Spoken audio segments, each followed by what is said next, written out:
warahmatullahi wabarakatuh.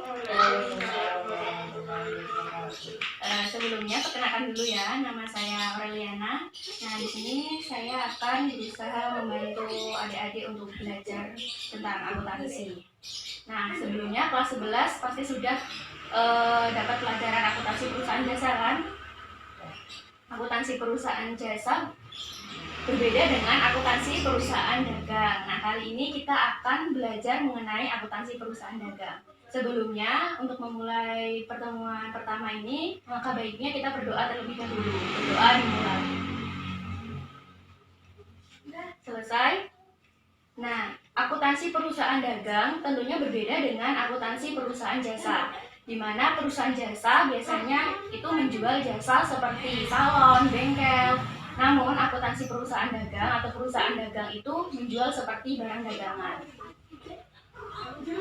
Di akuntansi perusahaan dagang siklusnya ada transaksi, kemudian dokumen atau kwitansi, terus dimasukkan ke dalam jurnal khusus maupun jurnal umum, terus dimasukkan lagi ke buku besar atau buku besar pembantu, kemudian ke neraca saldo, kemudian ke jurnal penyesuaian, kemudian ke laporan keuangan, jurnal penutup, neraca saldo setelah penutupan, dan kemudian yang terakhir ada jurnal kembali.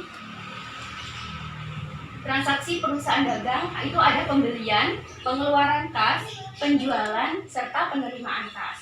Di mana pembelian sendiri itu juga ada beban angkut, terus beban angkut pembelian, potongan pembelian, retur pembelian. Juga di penjualan ada beban angkut penjualan, retur penjualan, dan potongan penjualan.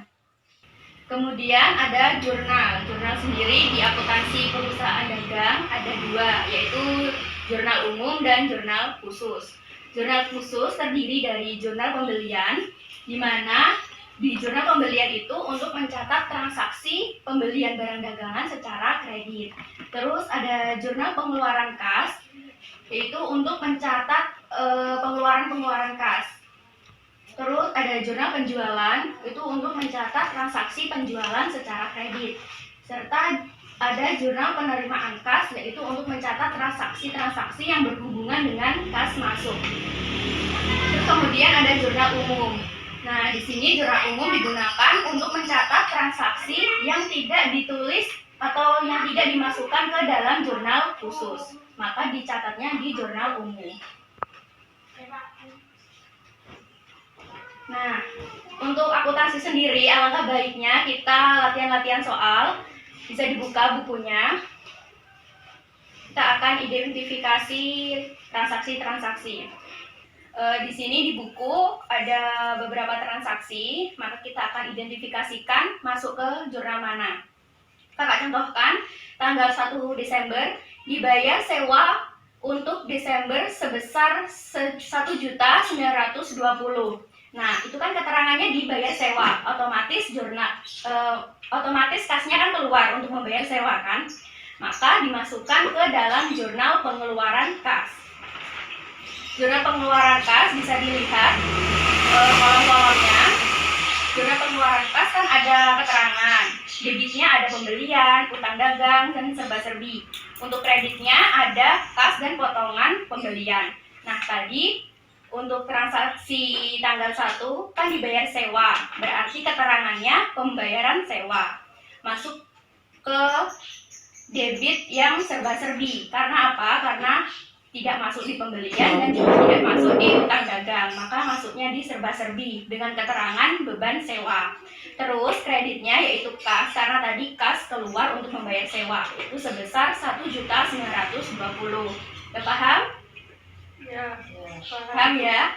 Nah, di sini ada lanjutan-lanjutan transaksi, bisa dikerjakan terlebih dahulu. Nanti kalau ada yang susah bisa ditanyakan. Silakan dikerjakan terlebih dahulu ya. Gimana, ada yang kesulitan? Kak, yang transaksi tanggal 12 itu. Tanggal 12. Tanggal 12 dibayar barang dagangan yang dibeli tanggal 2 Desember. Nah, kita lihat dulu tanggal 2 Desember. Kan dibeli barang dagangan secara kredit dengan syarat 2/10 N/30 sebesar 20 juta. Nah, di sini kan ada syarat kan, Dek? Syarat ini menunjukkan waktu pembayaran. Kalau 2/10 itu menunjukkan disebutkan bahwa pembayaran apabila dilakukan 10 hari atau kurang, maka akan mendapatkan potongan 2%. Dan jatuh temponya 30 hari. Di sini tanggal 12, berarti 10 hari kan? Berarti dapat potongan 2%. Jadi nanti ada potongan pembeliannya. Nah, tanggal 12 ini masuknya ke jurnal pengeluaran kas karena kan membayar tadi. Yaitu keterangannya, perusahaan setia, debitnya adalah utang dagang, dan kreditnya tadi ada kas dan potongan. Tadi kan dapat potongan 2%, berarti 2 dikalikan dengan 20 juta, hasilnya 400.000. Terus kasnya yaitu tadi, biar 20 juta tadi berarti kurangan berapa? Kak? Kalau transaksi yang tanggal 13 gimana? Transaksi tanggal 13. Diterima kembali barang dagang yang dijual. Nah, kan kita telah menjual barang kan, tapi kita menerima kembali barang yang telah kita jual, berarti itu retur. Retur kan pengembalian barang, berarti masuk ke retur. Ini yang dijual berarti retur penjualan. Masuknya ke jurnal umum, bukan jurnal khusus. Jurnal umumnya yaitu ada retur penjualan pada piutang dagang itu sebesar 1.200.000 begitu. Karena sudah jam 4, kita akhiri saja pertemuan pertama ini. Semoga kalian paham dan jangan lupa juga belajar di rumah ya. Kita lanjutkan di pertemuan selanjutnya. Terima kasih. Wassalamualaikum warahmatullahi wabarakatuh.